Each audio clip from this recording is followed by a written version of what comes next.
Boa noite e bem-vindos à nossa conexão.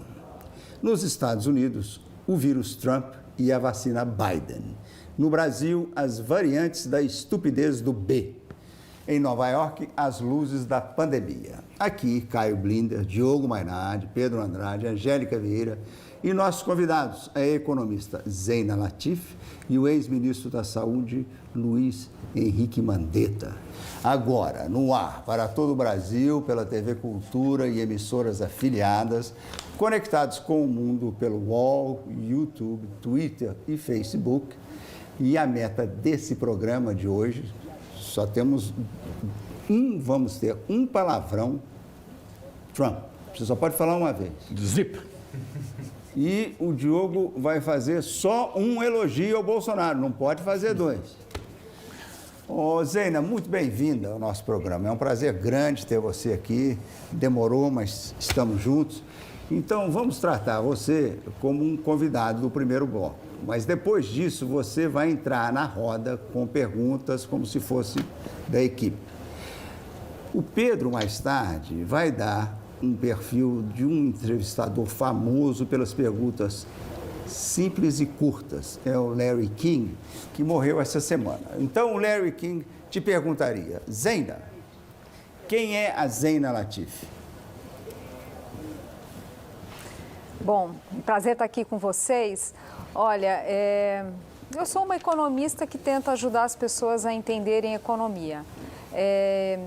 Minha carreira quase toda foi no mercado financeiro, mas eu fui percebendo ao longo do tempo que eu gostava mesmo era de fazer essas conexões da economia com o mundo real e, de alguma forma, achei que isso era também importante passar para as pessoas. Então, pensando no funcionamento, né, das nossas instituições democráticas, em que cada um tem que fazer um pouquinho, essa é a minha ambição, é tentar ajudar as pessoas a entender esse país, a entender como a economia é importante para a gente. Antes, a gente estava conversando com o ministro Mandetta, que daqui a pouco vai estar conosco, e ele nos deu uma história sobre a família deles, ou como é que eles saíram da Itália, vieram para a América do Sul.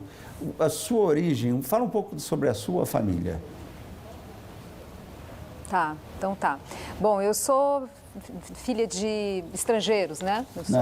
Meu pai migrou para o Brasil, meu pai é palestino, ele veio para o Brasil, é palestino, é muçulmano, ele veio para o Brasil no final da década de 50, fez a vida dele aqui.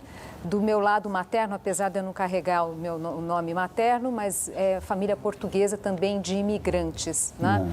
E é curioso que, né, dos dois lados, origens muito humildes, mas pessoas que conseguiram conquistar muita coisa no Brasil. Era um Brasil que crescia, era um Brasil de muitas oportunidades e isso é algo que a gente não vê mais, né? Isso é um Brasil que é lá de trás, que ficou para trás. Mas é interessante ver, acompanhar, né, a história não só da minha família, mas dos vários imigrantes que viram aqui como uma terra de oportunidades e quem sabe um dia a gente vai recuperar isso. Quem sabe. Aqui também nós estamos movendo um momento crítico e o nosso novo presidente tem um pacote de 1 trilhão e 900 bilhões, justamente em grande parte para ajudar imigrantes. Esse trilhão e 9 bi, isso oxigena a economia americana? Resolve o problema? Olha, é interessante esse tipo de discussão, porque primeiro, assim, vamos entender o que é esse pacote de 1,9 tri, que é 9% do PIB dos Estados Unidos, que se compõe, né, ele adiciona aos 900 bilhões que já tinham sido aprovados, quer dizer, é um volume de recursos enorme, muito além do que foi na crise de 2008, 2009, e o leque é amplo, felizmente. A gente está falando ali, né, quando olha a abertura desse 1,9 tri, são viabilizar a vacinação, produção e distribuição de vacinas, desembolso direto, né, de recursos para famílias, que na verdade é 1 trilhão, quer dizer, a maior parte do programa é isso. Aí tem certas controvérsias em cima, não é um tema fácil ali. E também, né, transferência de recursos para entes locais, enfim, a gente tem ali, né, um leque de destinação de recursos que mostra, claro, que ainda que haja aí, né, debate em relação à melhor forma de fazê-lo, se tem excesso, se não tem, o fato é que olha-se o todo. E essa, né, numa crise de pandemia em que você tem vários aspectos dessa crise, é isso que tem que ser feito mesmo. Acho que vai acabar sendo calibrado, né, principalmente a parte de transferência de rendas para as famílias, né, já tem aqueles $600, iria para 1.400, totalizando $2.000. Há muito debate que eu não sei se vai sair desse jeito que o governo deseja. O Caio, você quer entrar na... Zeina, esse neto de imigrante, neto de mascate, saúda você que é filha de mascate. Teu pai chegou aqui como mascate.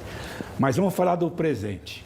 Essa semana assumiu o cargo de secretária de Tesouro a Janet Yellen, primeira mulher nesse cargo, já tinha sido a primeira presidente do Banco Central no governo Obama e tinha sido a primeira chefe do Conselho de Assessores Econômicos do Clinton, trifecta, 3 grandes posições.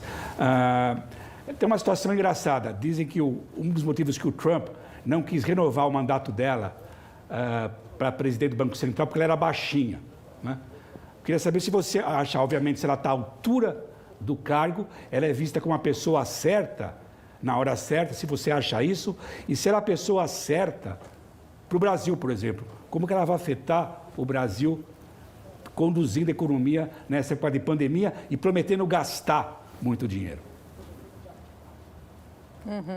Olha, a Yellen, ela tem uma tremenda estatura, mas é engraçado você falar isso, porque eu lembro há muitos anos atrás, quando ela ainda não era presidente do Fed, mas já tinha, enfim, posições no governo, e eu lembro de um economista falar assim, não, ela é boa economista, porque o marido dela é um Nobel, é o Akerlof. Eu pensei, nossa, mas é por causa do marido dela que ela é boa economista, quer dizer, é uma visão tão pequena, né?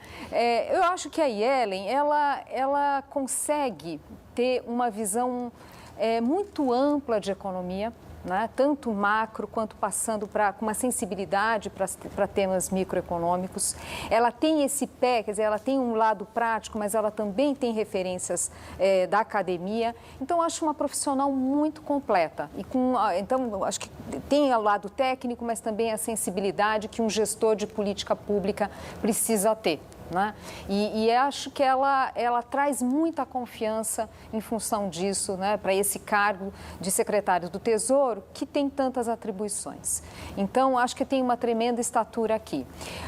O que a gente tem que só lembrar é o seguinte, o grau de liberdade que um presidente da República tem nos Estados Unidos para conduzir políticas públicas, por incrível que pareça, é mais limitado do que o nosso presidente da República.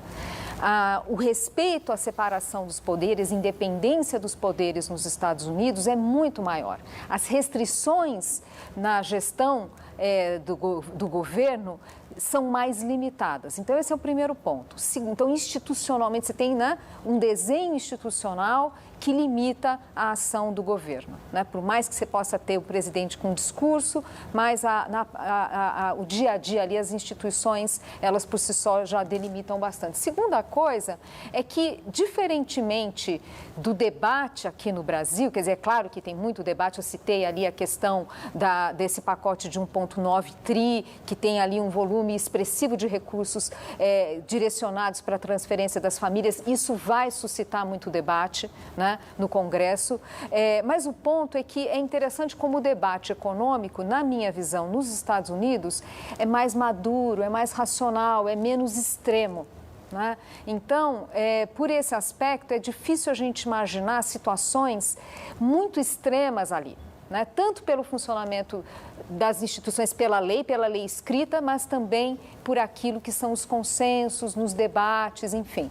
Então, tudo isso para dizer que eu não acho que, do ponto de vista da gestão da política econômica ali, do dia a dia do governo Biden, eu não acho que esse é o grande tema para a gente aqui, para o nosso dia a dia. Né? Não acho que é o grande tema. Agora, a questão é o sucesso de uma forma como um todo. né, da gestão, nas relações internacionais, na capacidade de combater a pandemia, né? Acabei não respondendo totalmente a pergunta que o Lucas me fez sobre 1.9, resolve, não resolve? Não se você não tiver sucesso na vacinação, que hoje é o grande tema ali, pressionando o Biden, ainda mais depois da postura tão crítica que ele teve durante a campanha. Certo. Mas é isso, acho que em linhas gerais, quer dizer, o sucesso ali, né, que ajude a recuperar a economia mundial de uma forma geral, é aí que a gente vai ser beneficiado. Claro, tem as questões diplomáticas, mas eu vou deixar de lado que esse é um outro capítulo, não é exatamente o dia a dia da política econômica da Yellen. Certo. Você não tinha um vídeo da Yellen que você queria mostrar? A Angélica tem um vídeo bacana, porque ela é um grande sucesso entre os rappers já. Lembrando, inspirado em quem? No primeiro secretário de Tesouro, o Hamilton. Então tá rolando. Angélica, me dá a instrução aí. Ela gosta roda de agora ou roda depois? Ela gosta de morritos. Morritos. E do dinheiro. Não dela, né? Mas o morritos. Então isso, tem o rapper a favor. Ô Diogo, você já conhecia a Zeina? Eu conheço de fama a Zeina. Conheço de fama. Zeina, a propósito de maridos, nos últimos dias a gente descobriu que o Paulo Guedes tentou proibir o Rodrigo Maia de falar com seu marido, o Marcos Lisboa. A estupidez dessa bolsonarista, dessa gentalha que nos governa, como disse o Lucas na apresentação dele, é infecciosa, né? Considerando o meu grau de intolerância e de repugnância em relação a essa escumalha, me ajude, por favor, a saber qual é o pior cenário possível para o Brasil, porque acho que a gente tem de aprender a se preparar. Eu estou falando do pior cenário da economia, sem contar a epidemia de Covid-19, sem contar a vacinação, mas para onde pode ir esse desastre, para onde ele de governo pode nos levar. Eu tenho um novo amigo do mercado financeiro que está mandando todo o dinheiro dele para fora do Brasil, legalmente, porque ele diz que daqui a pouco a gente volta para controle de capital, câmbio negro. Qual é esse cenário mais tenebroso que você vê? Cachorro. Olha, Diogo, talvez a minha resposta, assim, possa surpreender, mas tem limites para o tamanho do estrago, viu? Agora, é claro que, assim, a gente vai ter aqui a conversa com o ministro Mandetta, mas a primeira resposta vem da saúde. Quer dizer, se confirmar esse cenário, que a gente não vai ter imunidade de rebanho tão cedo no país, e que a gente vai ter, portanto, um 2021 ainda com muitas incertezas, claro que não tem como, quer dizer, o cenário econômico vai ser muito impactado. Não tem como, o grau de incertezas é muito maior. Como é que a gente vê, por exemplo, tem tanta liquidez na economia, né? Pois é, a taxa de investimento cai. Por quê? Porque você está ali num ambiente absolutamente nebuloso, né? Exceto setores que nitidamente se beneficiaram com a crise, que tem fôlego, por exemplo, tudo associado à tecnologia, os demais setores, de uma forma geral, têm medo de dar um passo qualquer. Né? Como é que você vai decidir por novas plantas? Como é que você vai decidir por investimentos, enfim, em pessoas, em tecnologia, se você não sabe quando que vai ter vacina? Né? Então, esse grau de incerteza não quer dizer que é um cenário de recessão e de crise aberta, mas só de ter a incerteza em si, que as pessoas não sabem como tomar, o empresário não sabe como tomar a decisão por causa da questão de saúde, isso já, quer dizer, não é um bom começo, certamente já não é um bom começo. Agora, por que eu acho que tem limites para o grau de estrago, para o tamanho do problema aqui, limites para o desastre? São duas coisas aqui. Uma, pensando esse horizonte de tempo, este ano, uma é que apesar de um governo fraco, de um presidente que eu acho que não conhece de verdade, né? Não estava preparado para o cargo, enfim, não tem uma agenda clara e bem definida, enfim, apesar disso, o que eu vejo no Bolsonaro é que ele é um animal político e ele, em momentos mais críticos, ele recua. Nesse aspecto, é um perfil diferente, por exemplo, da Dilma. A Dilma, ela apertava, punha o pé no acelerador, mesmo com todos os alertas. E a gente percebe que, em alguns momentos críticos, o Bolsonaro, ele recua. Então, isso eu acho que que ajuda a conter, né? A outra coisa é que, muitas vezes, quer dizer, na maioria das vezes, os erros de política econômica, que no caso aqui vai ser de não fazer reforma, não avançar em agendas que são importantes, deixar a deterioração do fiscal aumentar, enfim, não são coisas que se materializam, né, na economia rapidamente. Então, por exemplo, os equívocos do governo Dilma foram, né, logo sentidos do ponto de vista da gestão da política econômica. Né? 2011 a gente já via que tinha problemas na gestão. A gente foi enxergar um quadro recessivo só em 2014. Os economistas, a sociedade desconfiava que tinha algo errado e até foi para as ruas. Então, tudo isso para dizer que as oportunidades que a gente vai perdendo, aqui sempre falando de economia, as oportunidades que a gente perde, os equívocos aqui e ali, isso não se materializa rapidamente na economia. Da questão da saúde, não, aí é rápido. Mas na política econômica, muitas vezes demora. O que ocorre aqui é uma preocupação com o futuro, um país que o bônus demográfico indo embora, uma sociedade em que a mão de obra é absolutamente despreparada para as novas tecnologias, um quadro social tão dramático, a gente não podia estar perdendo tempo dessa forma, né? Então, a gente pode estar cada vez mais construindo ali, pondo mais um tijolo para mais uma década perdida. Então, tudo bem, pode não ser uma crise escancarada, mas um país que preocupa muito. Olha aqui, agora nós vamos para o intervalo. Enquanto isso, o Diogo vai pensar num elogio que você vai fazer ao Bolsonaro. Isso é parte do programa, está no roteiro. Prometi antes. E agora o nosso intervalo é com o Pedro Andrade, no Madison Square Park e as luzes da liberdade. Oi, Lucas. Hoje a gente vai até o Madison Square Park conferir a instalação Light of Freedom, em homenagem aos mais de 40 mil mortos por Covid-19 no estado de Nova York. Dá uma olhada.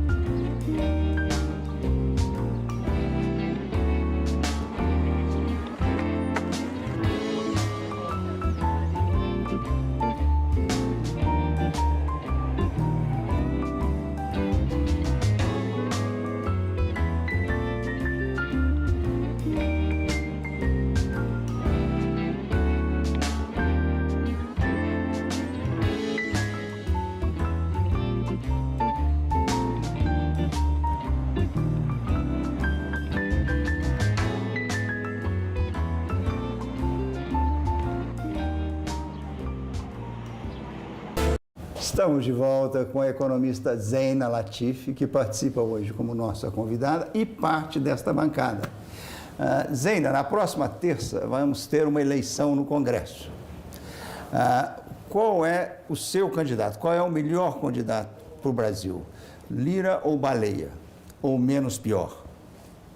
Olha, eu vou dividir a minha resposta em duas partes aqui. Do ponto de vista da agenda econômica, eu acho que não vai fazer muita diferença, porque, na verdade, quem tem que pautar o Congresso e dizer qual que é a agenda é o governo federal, é o executivo, é o regime presidencialista, ele que pauta o Congresso, ele que ajuda ali na sua articulação política a fazer o devido convencimento, enfrentar, enfim, os grupos que precisam ser enfrentados. Então, nesse aspecto, eu não vejo uma agenda clara, eu não vejo algo redondo, e aí qualquer que seja o presidente da Câmara, eu acho que não vai ser uma vida muito fácil ali nesse aspecto, né? Claro que tem temas que podem avançar, mas aquilo que depende de presença do governo, eu acho que vai ser mais difícil, mesmo que seja o candidato do governo, o Lira. Do ponto de vista institucional, eu acho que seria melhor o Baleia Rossi, por causa da maior independência, né? De haver por trás ali um projeto que a gente observa de buscar alternativas na política, né? No caminho que a gente faz aí para as próximas eleições. Eu não vejo no Lira, eu vejo uma estratégia muito mais curto-prazista de maximizar seus benefícios políticos até o final do governo. Eu não vejo ali uma coisa de construção de uma agenda política para o país. Eu vejo muito mais tentar colher os benefícios de curto prazo de ter uma aliança com o governo. Então, eu acho que do ponto de vista institucional, pela forma, pela intervenção do governo nessa eleição e pelo perfil ali das bases políticas dos dois lados, eu acho que institucionalmente, para casa, para o país, seria melhor o Baleia Rossi. Bom, Caio, vamos trazer a história de volta para o seu território. A primeira semana de governo do presidente Biden, nota 10? Não dou nota 10, daria 10,5, estou brincando. Daria uma boa nota. E o impeachment? Vou começar pelo impeachment rápido. Vamos começar pelo impeachment. Foi mais uma sem-vergonhice do que eu chamo o partido da sedição. Já anteciparam que os republicanos não vão dar o voto pelo impeachment do ex-presidente. Escapei, hein? Não dei o nome dele. Eles não querem discutir o mérito da sedição, que ele incitou a insurreição, querem discutir tecnicalidades jurídicas, se é uma coisa constitucional ou não. Então, é uma pouca vergonha. E vamos lembrar o seguinte, as suas excelências, tem na sala de tribunal deles, que é a cena do crime. O Capitólio foi invadido. É uma vergonha a covardia desse pessoal. Você não acha que nem quando... que nesse impeachment vamos ter testemunhas e vão sair histórias mais escabrosas que já saíram. Lucas, você está tão ingênuo. Você acha que esses republicanos não vão livrar a cara do ex-presidente? Não, eu acho que é maior. Não vai ter. Mas alguns podem vão se conseguir, como agora, na primeira votação, só 5. Só 5. Mas eles não apresentaram as testemunhas, nem os crimes. Digamos, no máximo 10. Podemos fazer uma aposta. Eu aposto um morrito da Janet Yellen que no máximo 10 republicanos vão votar pelo impeachment do ex-presidente, do execrável. Sobre o Biden, eu acho que ele está surpreendendo por duas coisas. Ele é um cara moderado, ele quer uma conciliação, negociar coisa bipartidária. Ele está indo mais à esquerda que os democratas esperavam e que os republicanos também. Por quê? Ele tem pressa. Ele sabe que a urgência para resolver problemas, a destacar a pandemia, é mais importante do que um esforço de união nacional que se mostra impossível. No Congresso, os democratas têm maioria, 50-50, com o voto da Kamala Harris, voto de Minerva. Mas, no entanto, o Mitch McConnell, o líder da minoria, esqueceu. Ele quer se comportar ainda como líder da maioria e é um cara que tem uma postura obstrucionista da agenda do governo que tem o mandato. Olha, o Senado hoje está empatado de 50-50, graças a 2 senadores que foram eleitos na Geórgia. E as duas histórias são excepcionais, um é judeu, outro é negro, são os 2 primeiros, mas a história que surgiu agora é muito boa, que foi um cachorro fazendo cocô, depois ele faz um au-au e depois ele dá uma lambida no negro, que é um reverendo, e estava sendo estraçalhado pela campanha republicana, que ele era uma ameaça, que ele era um radical, que ele era terrível, uma figura assustadora. Então, eles fizeram esse comercial, o cachorro está fazendo o que ele precisa fazer, ele colhe, joga o cocô e fala, isso aí é a campanha deles. O cachorro fala, au, au, sobe no colo dele e dá uma lambida. Isso aí, ontem tinha análise de vários centros de pesquisa do impacto do cão na campanha. Ele estava por trás de 2% e ganhou por 2%, a margem curtíssima. E que o efeito do cão foi decisivo porque ele humanizou o candidato, que era um perigo. Importante para cachorro, né? Então, o cachorro, agora, o que você vai ver de cachorro? E o Biden agora levou os 2 cachorros dele para Casa Branca. Que um deles, inclusive, tem o mesmo nome. Vamos ver sua cultura canina. Não, é Major. Quem chamava Major? Quem tinha um cachorro chamado Major? Roosevelt. O cachorro do Roosevelt era o Major também. O Diogo, eu falei demais, entrei no seu tempo. Como vai a campanha para o impeachment do adorador do canalha? Você fecha a resposta com uma das metas de hoje, um elogio ao Bolsonaro. Bom, em primeiro lugar, o impeachment não basta, né? Para mim, pelo menos, não basta. E eu estou em campanha para que ele seja julgado e, dependendo do resultado, preso. As barbaridades cometidas pelo bolsonarismo durante a epidemia têm de ser esquadrinhadas pelo Ministério Público, pelo Congresso Nacional. Exatamente isso que você falou a respeito do inominável, Lucas. Quer dizer, nós temos de ouvir o depoimento do Mandetta, nós temos de ouvir os depoimentos dos seus sucessores, temos que investigar o que aconteceu em Manaus, conversar com os CEOs dos laboratórios que ofereceram suas vacinas e que foram recusadas. A Reuters, nesta quarta-feira, publicou uma reportagem demolidora para o governo, com as mensagens trocadas por esses monstros do Ministério da Saúde, defendendo a cloroquina e debochando da vacina, isso em junho do ano passado, logo depois que o Mandetta foi demitido. Uma coisa assustadora, que deve levá-los para o banco dos réus imediatamente. Junto com eles, o chefe, o Bolsonaro, tem de ser impedido, tem de ser afastado. O meu elogio único possível ao Bolsonaro é que os crimes dele são transparentes. Diogo, já que você está nesse embalo, você me diz o seguinte, os protestos contra o Putin, mudamos de continente, os protestos contra o Putin a favor do Navalny aqui estão sendo descritos como uma nova revolução na Rússia. É uma revolução que vai durar 3 semanas e sumir como as outras, ou essa tem alguma consequência maior?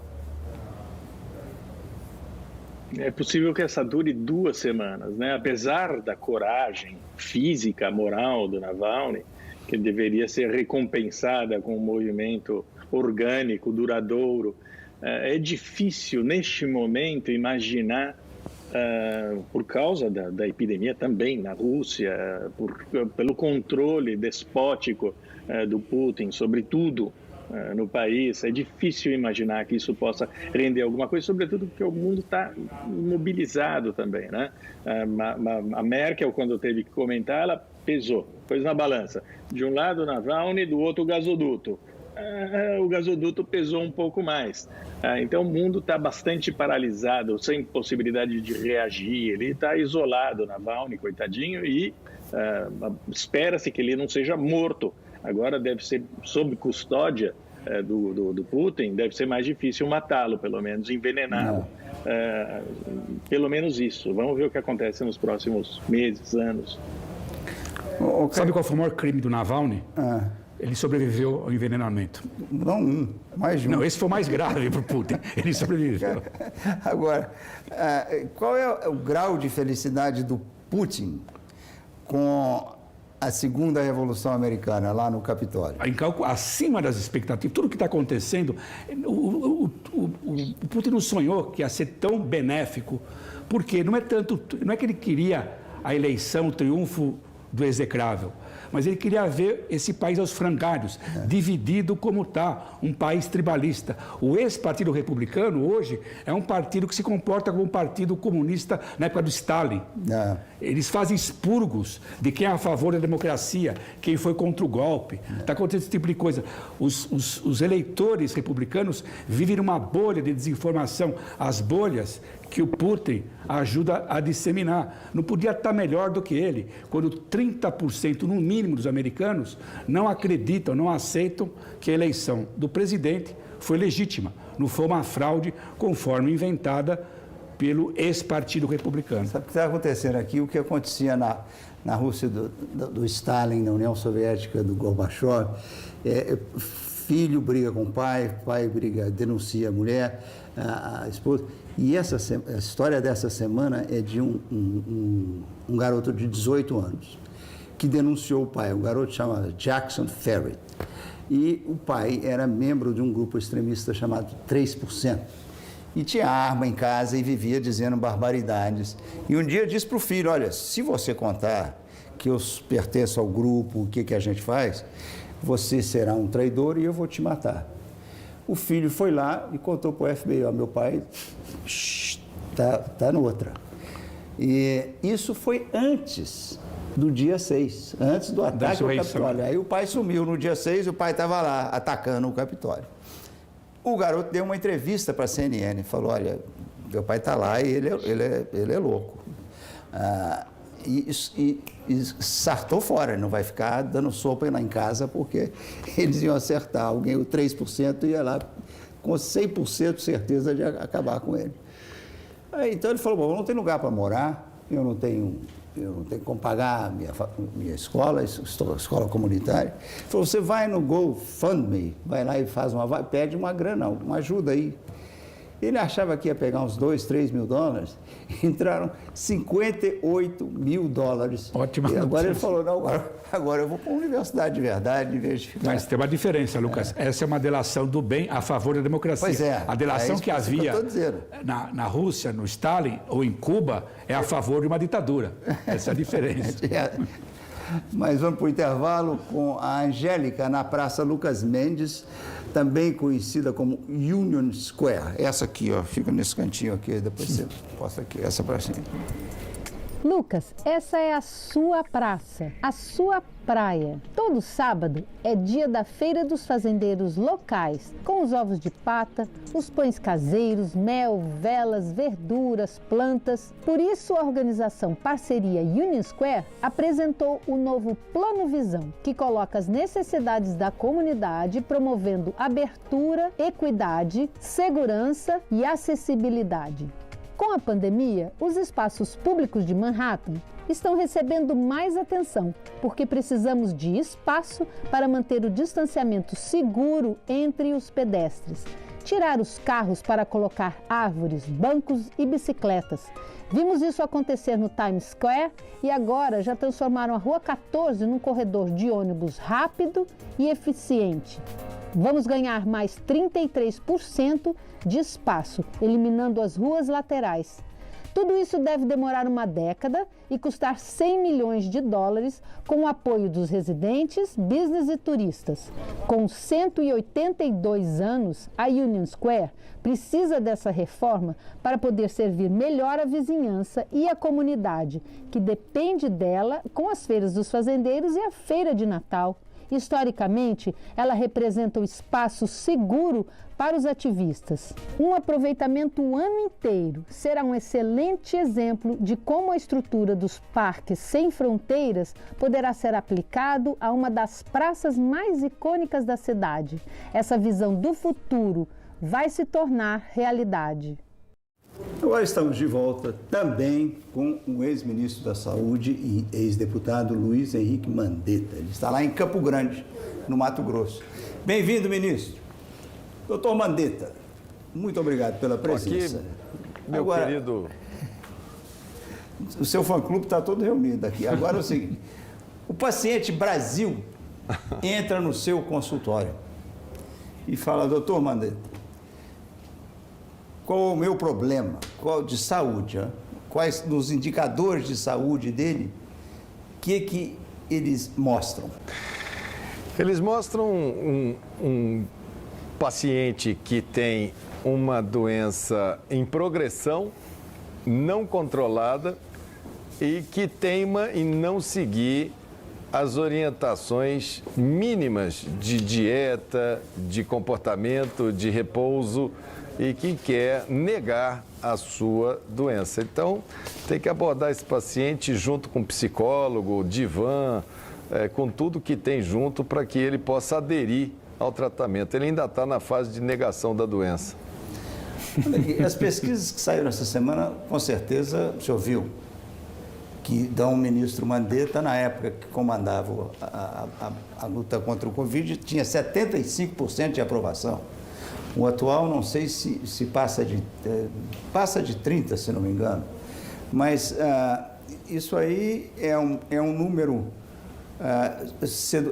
que seduz, é um número que pode ajudar na sua carreira política? O senhor tem alguma ambição? Lucas, esse número ele retrata um momento, ele é uma foto 3x4 daquele momento. Nós tínhamos uma doença nova, um sistema com problemas antigos, eu tinha que proteger esse sistema, reorganizar esse sistema dentro de um ambiente de governo extremamente hostil a qualquer iniciativa de reorganização. e optei pela transparência total. Como não tinha campanha do governo para alertar ninguém, como não se fazia nada, o presidente falava contrário, eu passei a me comunicar direto com a sociedade, informando passo a passo para que ela construísse as suas linhas de defesa nas suas respectivas residências, de uma maneira que fosse uma linguagem que todos pudessem compreender. Então, eu acho que aquela aprovação, ela retrata muito a necessidade que eu tive naquele momento de comunicação direta. O conceito fica. Eu ando aqui no meu estado, onde eu vou, o conceito fica. Agora, daí a ser uma trajetória política em cima deste episódio, vai uma distância muito grande. Eu já fui deputado federal por 2 mandatos. Na última eleição eu não quis disputar, achei que o Congresso estava muito ruim. Aquela legislatura foi um ano de fora Dilma, um ano de fora Cunha, um ano de fora Temer. No 4º ano eu falei, fora eu também, deixa que eles tocam aí.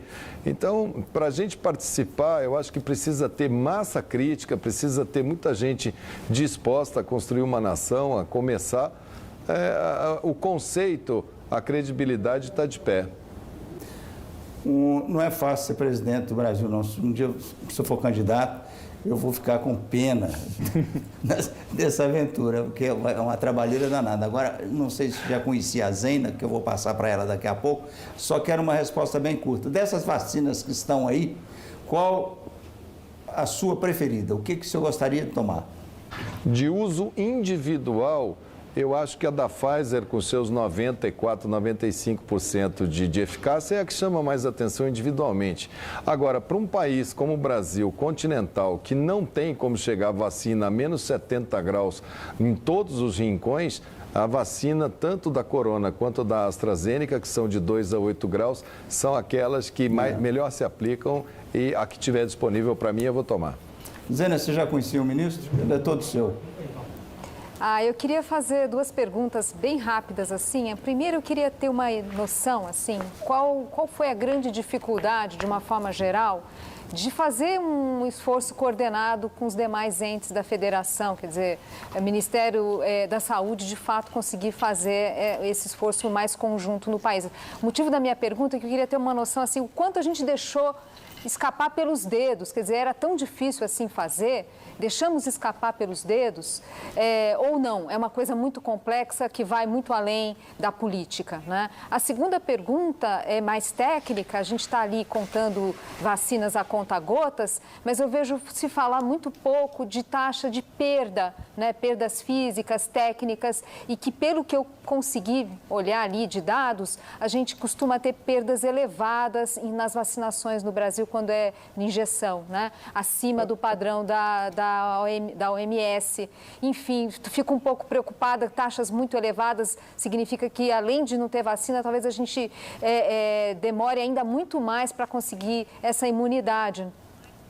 Bom, o que a gente perdeu foi exatamente essa construção, que é difícil, ela depende muito da capacidade do governo de dialogar. Eu parti para um diálogo franco com o Congresso Nacional, aprovei a lei de quarentena, aprovei os primeiros recursos necessários, presente tanto na Câmara quanto no Senado. Depois eu atravessei a rua, fui até o TCU, consegui construir que eles acompanhassem de dentro do Ministério da Saúde para poder fazermos juntos, já que os técnicos tinham muito receio. O Supremo Tribunal Federal, fui até a Corte, sentei com todos os ministros, expliquei a situação. O Procurador-Geral da República criou uma rede nacional de procuradores para que a gente não tivesse judicialização diária. Depois determinou-se qual era a competência do ente municipal, estadual e federal. Tudo isso eram princípios que alicerçavam alguns passos. O primeiro, organizar o sistema de atendimento em paralelo com criar uma consciência de prevenção. O que nós vimos que foi o debacle do nosso sistema foi que, na figura do presidente, ele sabotou o sistema de prevenção. Ele não admitia nenhum tipo de medida que fosse no sentido de prevenir. Ele insistiu durante muito tempo em teorias muito frágeis de que o Brasil era um país tropical, que aqui não teria doença, que o brasileiro morava no esgoto e que, portanto, era resistente a todos os vírus. Depois ele falou que era uma gripezinha. Ele minou completamente o espírito de quem tinha que prevenir para você ter um número menor para que o sistema pudesse se organizar para atender. No capítulo da atenção, do atendimento, eles criar uma narrativa, ele e o então presidente dos Estados Unidos, e saíram os dois com o mesmo discurso: é o vírus chinês e o que funciona é a cloroquina. Isso daí ele contaminou completamente a política do tratamento, minando a prevenção. Foi um outro segundo baque muito grande na vacina. O terceiro era a testagem, que a gente tinha feito o pool de laboratórios para entrar com testagem para poder separar. Eles não só não fizeram, como deixaram os testes na GARI do Ministério da Saúde, envelheceram, perderam a validade, ou seja, não testamos. E o quarto drama é quando eles viraram as costas sistematicamente para a solução vacina e apostaram num movimento anti-vacina dentro do Brasil, que hoje você tem, além do problema da perda, que você pode colocar de 5% a 10%, que é o que quebra, é o que perde temperatura, é a manipulação equivocada, enfim, a contaminação, você tem também uma parte da população que está assustada, porque muita gente falando, as mídias sociais produzindo fake news sobre vacina o dia inteiro, e o governo, o Ministério da Saúde do Brasil não tem credibilidade para dialogar, para retirar as dúvidas, para com calma explicar para a população o passo a passo que nós vamos ter que dar para poder ultrapassar. Então nós tínhamos uma crise e hoje nós temos 4 grandes crises sanitárias. E entrando aqui a quinta crise, que é essa história dessa cepa, dessa variante Manaus, que o mundo inteiro está fechando os voos para o Brasil, e o Brasil está não só aberto normalmente, como ele está retirando pacientes de Manaus, mandando para Goiás, mandando para Bahia, mandando para outros lugares, sem fazer os bloqueios de biossegurança. Provavelmente a gente vai plantar essa cepa em todos os territórios da federação e daqui a 60 dias a gente pode ter uma mega epidemia. Pedro Andrade, curto e grosso. Por favor.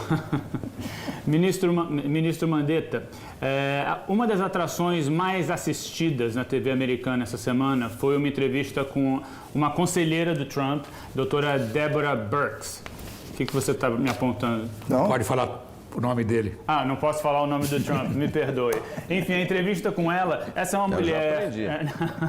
Essa é uma mulher premiada, admirada, uma médica respeitada, e ela disse que a maior dificuldade dessas décadas de profissão foi trabalhar com um presidente anti-máscara, anti-vacina, mais preocupado com a própria reeleição que com os 425 mil mortos que a gente vê hoje.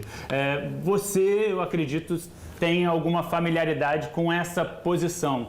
Ela disse que para ela o mais difícil nesse momento vai ser limpar, diluir essa mancha que esses 4 anos deixaram no legado dela. Eu queria saber, se eu pudesse voltar atrás, você faria alguma coisa diferente? E agora, como você pretende navegar essa mancha que eu acredito que talvez você enxergue no seu currículo? Olha, primeiro que eu acho que trabalhar na saúde é um dever nosso que se formou, que dedicou a vida à saúde. Eu venho da saúde, da gestão de sistemas de saúde, fui um deputado federal temático da saúde, fui presidente da Comissão de Saúde e Seguridade Social da Câmara, fui eleito para o Mercosul para fazer a saúde para a América do Sul, fiz Caribe, fiz Europa em nome do Congresso Nacional. E quando você tem um governo entrando, que o presidente chega e fala assim, monte a sua equipe, pode trabalhar, o trabalho é técnico, eu montei a melhor equipe de sanitaristas, epidemiologistas que eu tinha na minha disposição.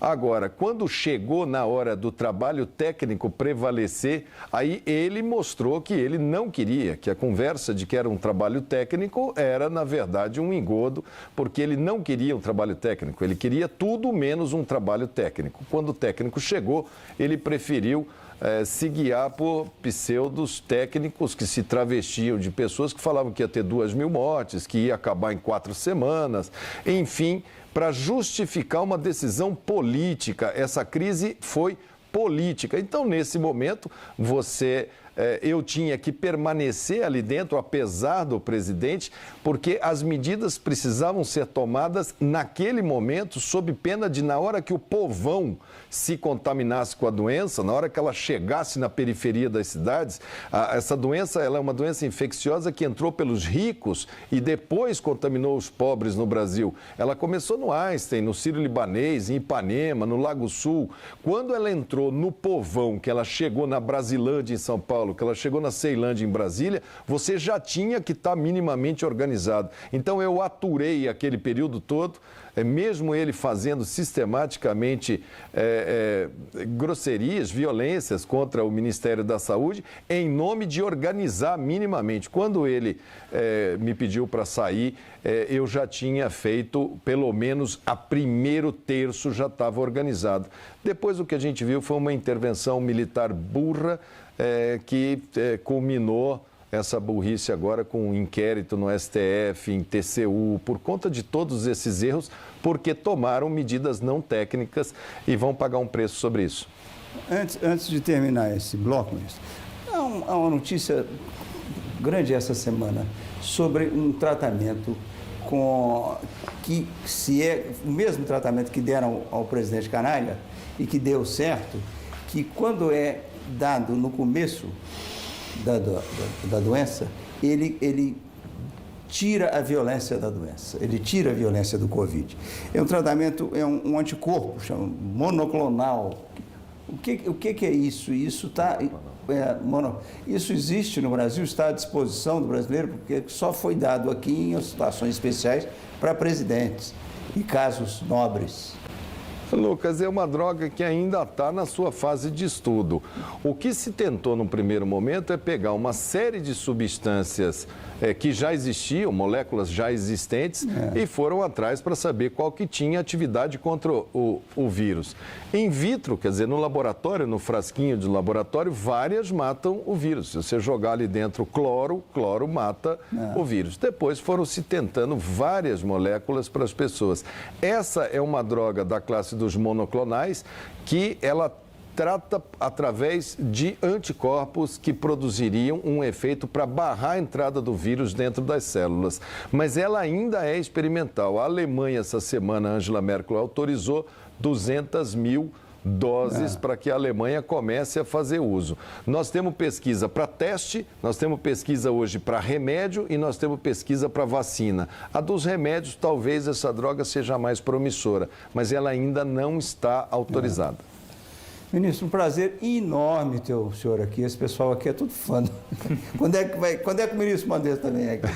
Mas muitíssimo obrigado, Diogo. Você tem Ele também. Hein? O Diogo quer fazer pergunta. Eu também não fiz pergunta, não tem nem eu nem o Diogo. Você não fez? Nem eu também não fiz. Não cabe. Próxima vez que ele vier. Na próxima. Diogo, você termina então, mas dê uma versão curta. Não, fim da picada é isso. Não, pois é, vai lá. Vacina Lucas contra o vírus Diogo e o vírus Caio. Diga, Diogo. Diga, Diogo. Não. Mandetta, você disse que contou em livro que numa reunião com o Bolsonaro disse para ele, diretamente, se você fizer tudo errado, a gente vai ter 150 mil mortes. Nós já estamos com 220 mil mortes, porque ele errou 180. tudo, errou deliberadamente tudo. Diante desse quadro todo que você deu, é impeachment ou cadeia? Qual é o destino apropriado para ele? Eu acho que ele vai ter que ser julgado pelos órgãos competentes. Impeachment no Congresso, se eles vão ter maioria para isso, é um processo político e vai chegar a hora que ele vai também ter que se entender com as consequências dos atos dele, se não com o judiciário, mas a história reserva para ele um local, infelizmente, nada confortável na história da luta mundial pela vida. Ele ficou do lado do vírus, ele fez parte da doença. Eu peço desculpas. A dona Angélica está aqui. Ela mandou e eu obedeci, mas muito obrigado. E, de novo, agora a gente vai, de fato, para o intervalo com o Pedro, num novo museu focado em fotografia na Park Avenue. Um dos museus mais populares na Suécia hoje em dia é o Fotografiska, uma instituição totalmente dedicada à fotografia com conceito moderno e autêntico. A nova versão em Nova York abriu as portas no ano passado. Eu vim conferir.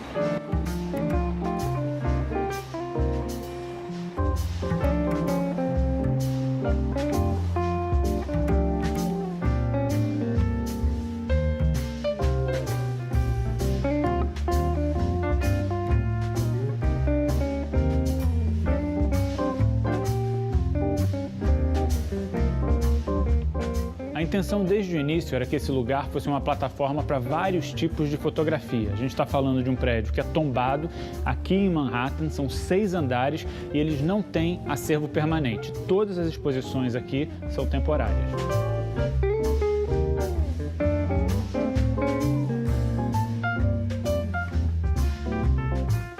O pai dos criadores da instituição, Jan Broman, era um fotógrafo respeitado na Europa no fim do século passado. A casa onde os dois passaram a infância funcionava também como uma galeria de arte. Em 2012, eles abriram a primeira versão da Fotografiska em Estocolmo e o sucesso foi instantâneo. 8 anos depois, a versão americana foi inaugurada.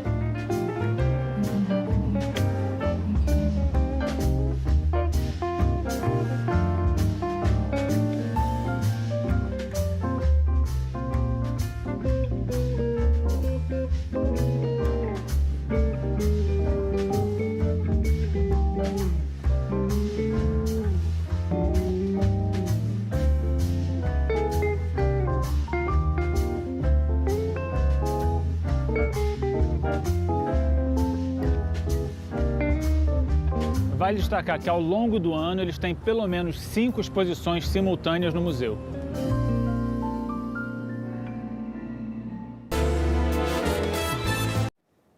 Estamos de volta com Caio Blinder, Diogo Mainardi, Pedro Andrade, Angélica Vieira e nossa convidada, a economista Zeina Latif. Ô Zeina, a revista Economist, que costuma ter ótimas sacadas, prevê que essa década dos 20 agora será inovadora e tão eufórica como aqueles 20 há 100 anos. O que mais, Zeina, vai bombar além da tecnologia? Olha, na verdade, eu vejo como um espaço que a gente pode ter para maior crescimento econômico, para fortalecimento, né, das democracias, se a gente tiver uma volta do comércio mundial, né, do multilateralismo, das agendas de globalização. O que a gente observa é que o comércio mundial, ele, apesar, né, de muitas resistências, muitas vezes, porque na hora que a gente teve globalização, tem grupos que ficam para trás, a gente, né, tem o trabalhador tradicional da indústria nos Estados Unidos que perdeu emprego para o asiático, mas de uma forma geral foi um momento que o mundo prosperou, que reduziram as desigualdades de renda dentro dos países, é o caso do Brasil, é o caso dos emergentes, entre os países. Então, o comércio mundial, ele estimula a concorrência e, portanto, a busca de inovação, o acesso a tecnologias e a insumos mais sofisticados, tudo isso aumenta a produtividade, aumenta o potencial de crescimento do mundo, dos países e reforça laços, né? O mundo, quando fica muito isolado do ponto de vista comercial, o risco geopolítico também aumenta. Então, eu acho que a pandemia ela traz lições, mas vai ser na volta de uma agenda de cunho mais multilateral, mais globalista, que é aí que eu ponho mais esperança numa aceleração do crescimento, de um avanço aí nos países, né, do ponto de vista político também. Zeina, você tem Rolex? Você está usando um Rolex aí, não? Não. O Diogo tem... Você está usando um Rolex hoje, hein, Diogo? Há 50 anos. E você disse que atrasa, mas o Biden está... É a única coisa que eu herdei do meu pai. Olha aqui, o Biden está usando Rolex. De $7.900. Que mais? Que outros presidentes usavam Rolex? Além do pai do Diogo, não foi presidente. O Eisenhower usava, o Kennedy usava, o Johnson usava, o JFK, todo mundo usava. JFK ganhou um da Marilyn Monroe, que foi leiloado por $120 mil recentemente, porque era amante dele. Depois do Clinton, que virou a onda populista que não podia usar Rolex. Exatamente. E o Trump usava, claro. Não, o Trump usava Patek Philippe, o Obama usava Shinola, que é uma marca de Detroit, e o Bush e o Clinton usaram Timex para dizer que eles eram homens do povo, $50 cada um. Mas só em público. Só em público. Ô Pedro, Para mim, olha aqui, a história morreu essa semana um ídolo nosso. Sem dúvida. Craque de entrevistas, que fez mais de 50 mil entrevistas. Isso é impressionante. Qual era o segredo dele? Aposto que você sabe.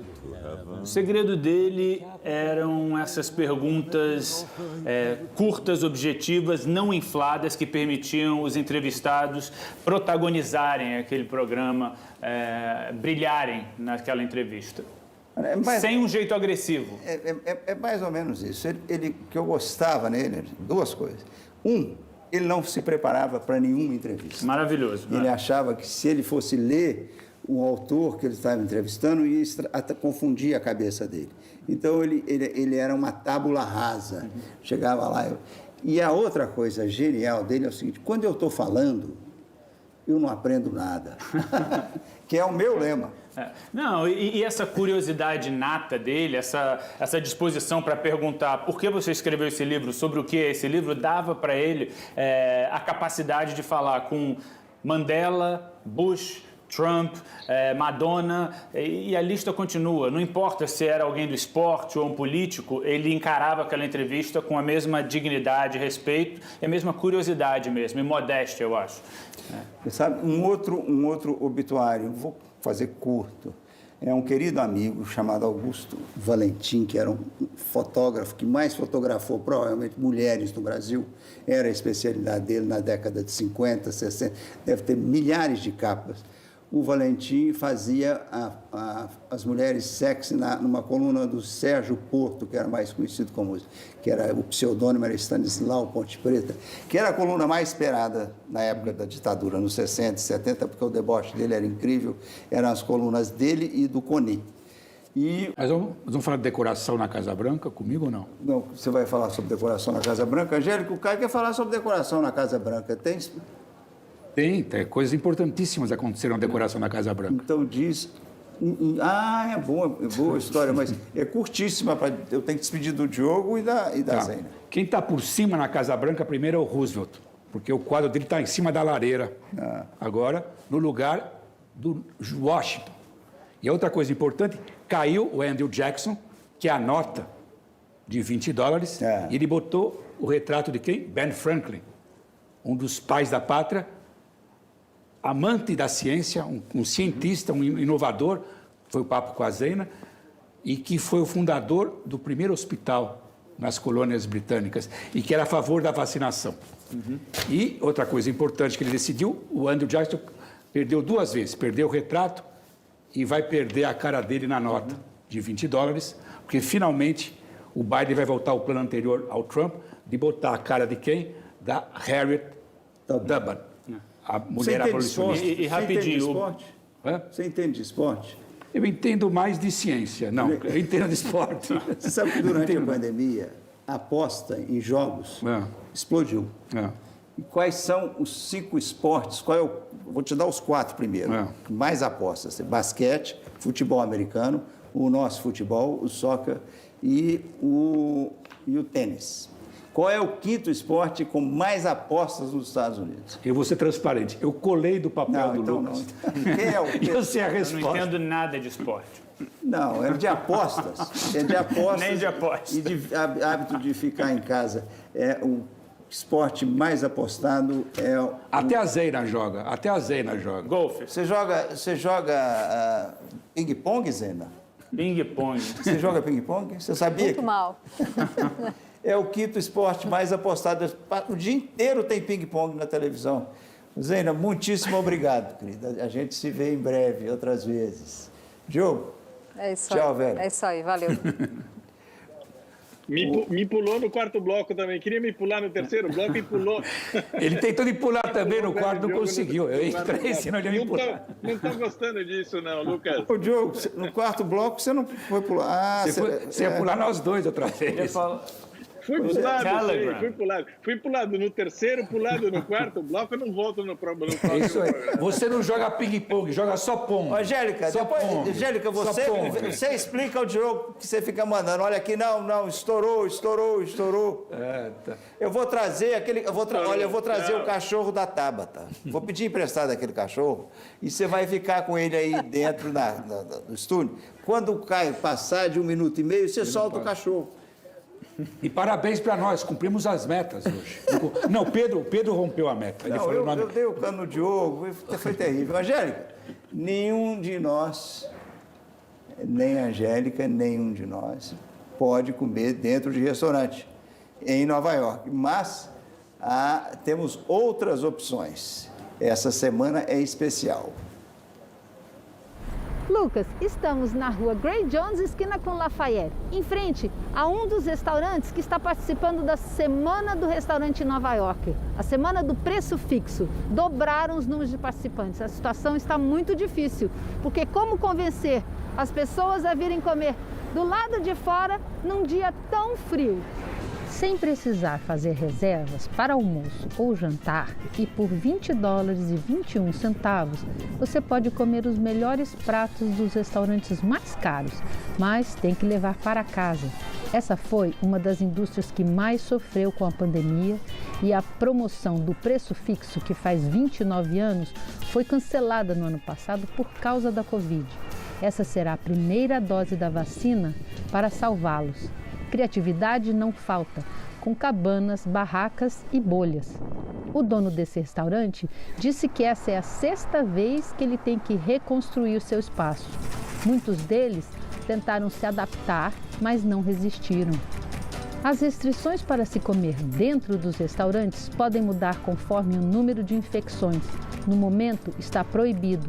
O mais importante continua sendo a ventilação, o distanciamento social e a máscara quando não estiver comendo. Qualquer que seja a sua preferência de comida, nesse momento, com luvas, casacos, gorros e até aluguel de cobertor por $6, é importante que os clientes leais ajudem os restaurantes a sobreviver comendo bem.